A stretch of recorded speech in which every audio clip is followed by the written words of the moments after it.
Good morning, my wonderful TVI class. You get to visit, it's the virtual Rich Rodman, speaking with you a half a world away. I just wanted to welcome you this morning. I hope everyone's having a good morning.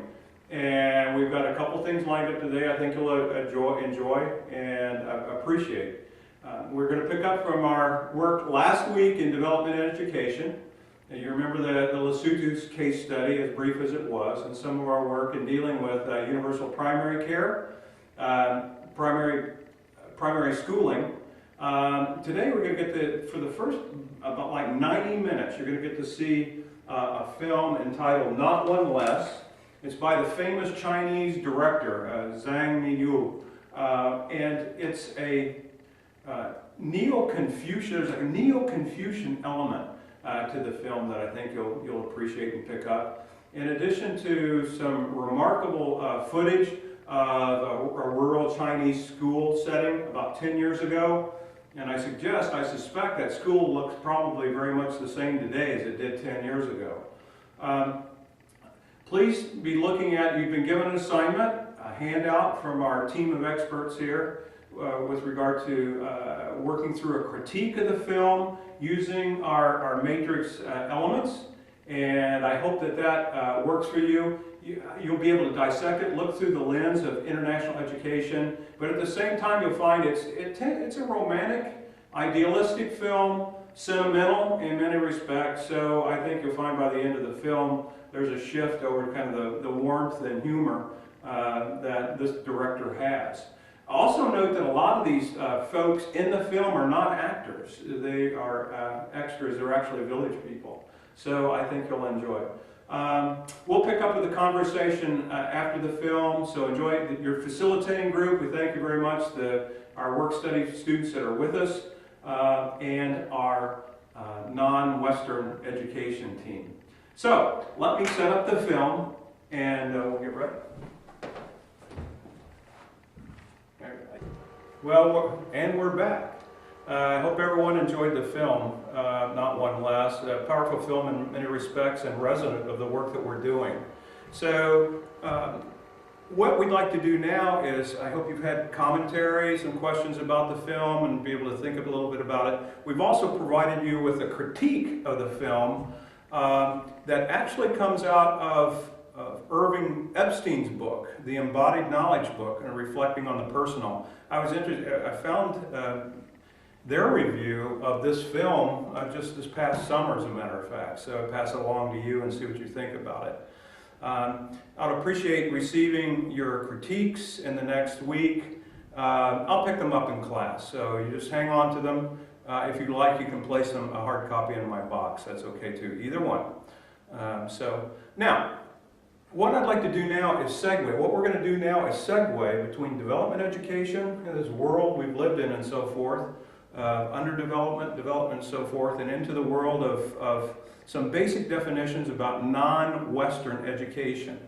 Now, this is not, when we're speaking of non-Western education, the little exercise we're going to go forward with, this is not looking at the Chinese rural school.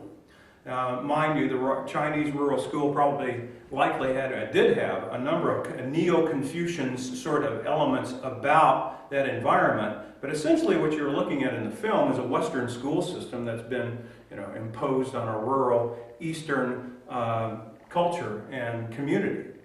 What we're going to do though for the time remaining in the class, we're going to pick up on basic definitions of non-Western education. Education for, I had it behind the screen here, but it's education for who? Who are we talking about? Education for what? You can explore Kubo and Fossum's notions of the purposes of schooling, the purposes of education in particular, and I think we're going to find that there's some striking differences that we need to begin to think about. I hope Timothy Regan's piece was found his piece to be particularly effective in terms of looking at African traditional educational systems and other traditional educational systems in terms of education for transmission, trying to replicate culture. It's that sort of thing that we're going to try to get at the exercise, the upcoming exercise. and a comparison of Western educational values and procedures in schooling, notions of schooling, and other alternative non-Western educational traditions, historic traditions, and what they might look like. You remember the Plato in the cave and the lecturette, along with a hand in the back of the room from the African student asking me exactly how many children did Plato have? Well, there's a similar example that I come up with in terms of when we start thinking about the educational traditions of different places without value, but just being able to understand them a bit more clearly. Think about this. I like this example of we're walking through the woods. We may have walked through this woods 1,000 times. Trees everywhere down the trail, walking down the woods, and we stub our toe. We stub our toe, right? Now, what goes through your head as a Westerner? What is your explanation of that phenomena that took place in stubbing your toe? Well, I would suggest that our first expletive deleted. Beyond the expletive, we say, I wasn't paying attention. I wasn't watching my business. Oh, there's a stump there. I stubbed my toe. I wasn't paying attention.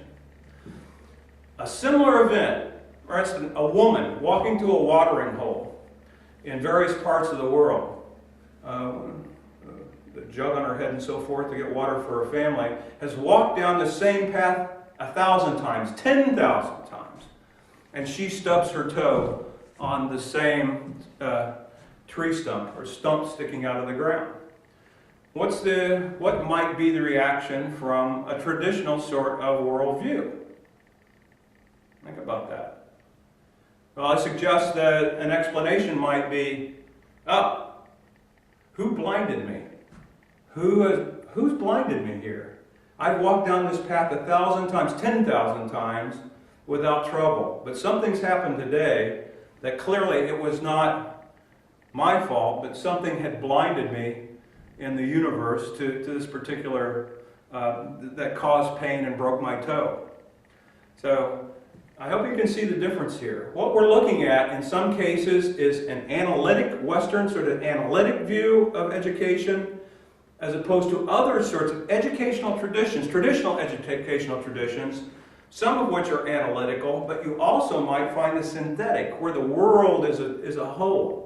A holistic educational values. People are being educated towards different goals and living in community in terms of education for transmission. Also, the worldview has to do with a very synthetic view. Everything is connected. The universe, the people, the environment, and nature are connected. So, anyway, we've got a little exercise coming up. We think that might be helpful for you, and we've got our team of experts here, the non-Western group, to facilitate it. They will show this to you, but I'll just flash it up briefly up on the screen here. You've got it on your Moodle site as well. Let's see if it comes up here. On your Moodle site is something called charting, non-Western chart. And what you see on that Moodle site, as we're zeroing in here, hopefully, and it's becoming clearer, is you've got an incomplete chart of different educational traditions, including the Western tradition. And what you're going to be doing is getting in groups and completing some of these traditions. And the non-Western group team will tell you how you'll approach this. One thing I encourage you to look at as you're looking at this this chart is this is not exclusive. We've got Western traditional, as in African, Eastern, Islamic traditions in terms of education, and we're using the matrix to analyze and just briefly describe characteristics of each one of these traditions. And this is not exclusive. If you have other traditional educational traditions, like Mesoamerican, others the case may be, then feel free to organize a group around that. Otherwise, I wish you the very best today, and you should find everything you need on Moodle, along with your team of experts, and I really look forward to seeing you next week back in class. So good luck, best wishes, and we'll talk to you next week. Bye-bye.